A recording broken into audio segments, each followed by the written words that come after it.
What up, everybody? It's April Dawn. Let's talk about it. This is Insecure Season 3, Episode 3?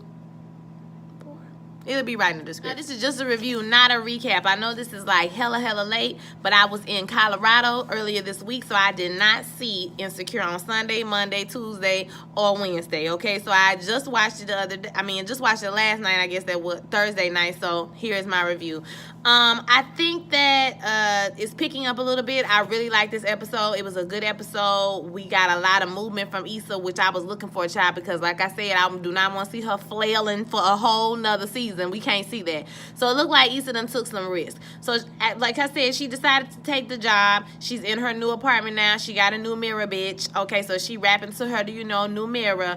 Daniel, boom, interrupts her with the last of her things from his apartment. And I think for right now, that's going to be the end of Daniel. You can tell they kind of said their last goodbyes. And then when Molly came in, she was like, bye, Daniel. The way she said bye, Daniel, made me think that we're not going to see him anymore this season. I could be wrong, but I feel like we're moving on to new things. So she goes to work. Issa's storyline is basically she goes to work.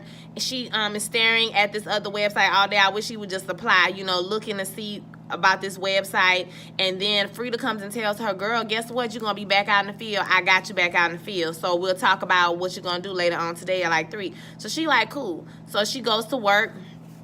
She goes to lunch, and she runs into none other than Uber Bay, okay? So Uber Bay, his name is Nathan, and they talk about these tacos. I guess it's a taco place where you got to wait a whole hour for tacos. Ain't nobody got time for that, but I guess that's what they doing out there. So she dropped her taco, and he goes to buy her some tacos, so they have a little time to waste. So she decides to play hooky for a little while, and, go walking with him. Now, this could have turned out to be an episode that was on the ID channel, but it didn't. So we're going to roll with it. So she goes with him. They walk all through the city. They talk about different places in the city. She shows, like, her house where she grew up.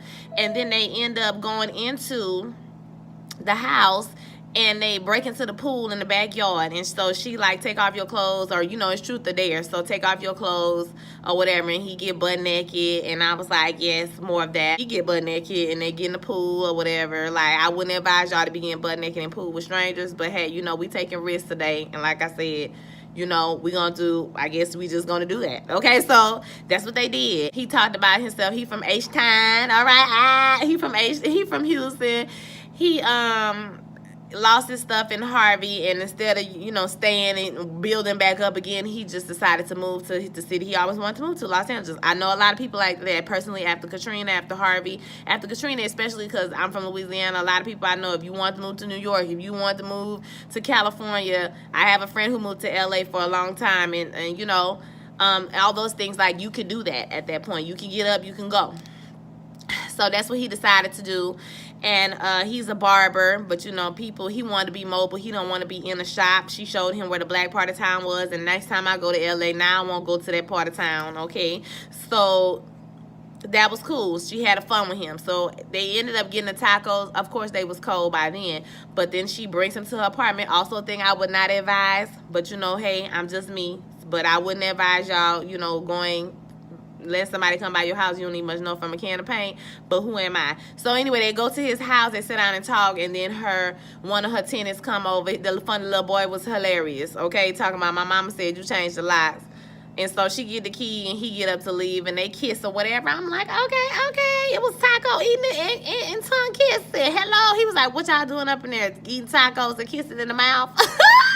In the mouth. That was that. She had a little adventure, so I think he kind of got her to step outside of herself a little bit.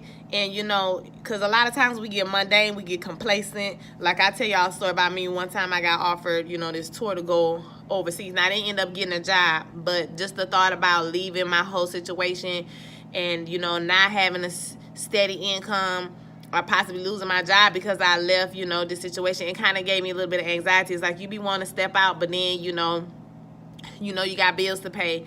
And so you feel a type of way about that. So, I understood her hesitation in trying to move forward. And sometimes we just get stagnant in life, and so I feel like he was like a little escape for her. Okay, so she goes back to work the next day, and you know, Frida's all excited. Let's talk about, you know, your next job assignment. And she's like, girl, listen, I think I just need to do something different. It's just time for me to go. And she left. Now a lot of people say, well, you don't leave one job. I saw a lot of comments like that. Why would you just quit your job, you know, without having another job? But she do have a job. She worked as the property manager. It's part-time, but her rent is cheaper. She have a little bit more cushion to actually find another job, and she probably gonna get a job at this place, y'all, more than likely. So, you know, I think she'll be okay for a few weeks at least. So we'll see how that goes. But they already talking about going to to Coachella. How you going to Coachella? You ain't got no. Listen, but who am I, child? Because Coachella is expensive. I looked that up. It's like $300, $400, $600 for a day pass. Like, ain't nobody got time, child. Okay, maybe you just got friends who got the hookup. That's what we gonna go with. Okay, so this week with Molly at work, Molly is trying to be the star of the office. She's trying to get a word in. She can't get a word in the meeting. You know, the girls, they got the women part down. You know, the black dudes, they got the Morehouse just be obnoxious part down. So she trying to shine, you know, at work. So she go to her therapist. Her therapist is like, okay, well, have you ever thought about, you know, being helpful, being, you know, do this to kind of ingratiate yourself in the community, and then speak up and then say something. She said, well, you know, I don't feel like, you know, no, I don't want to get comfortable playing the background is basically what she's saying. You know, that's why I left my other firm, because of politics, because I left my firm because of this, I left the other firm because of that. And she's finding that these same issues occur in every office. Just because y'all all black don't mean it's not going to be politics, girl. It's going to be more politics because you all black, okay? Like, so, you know, and y'all all intelligent, y'all all smart, y'all all well-to-do. So, you know, it's going to be probably more competition for you to shine or whatever.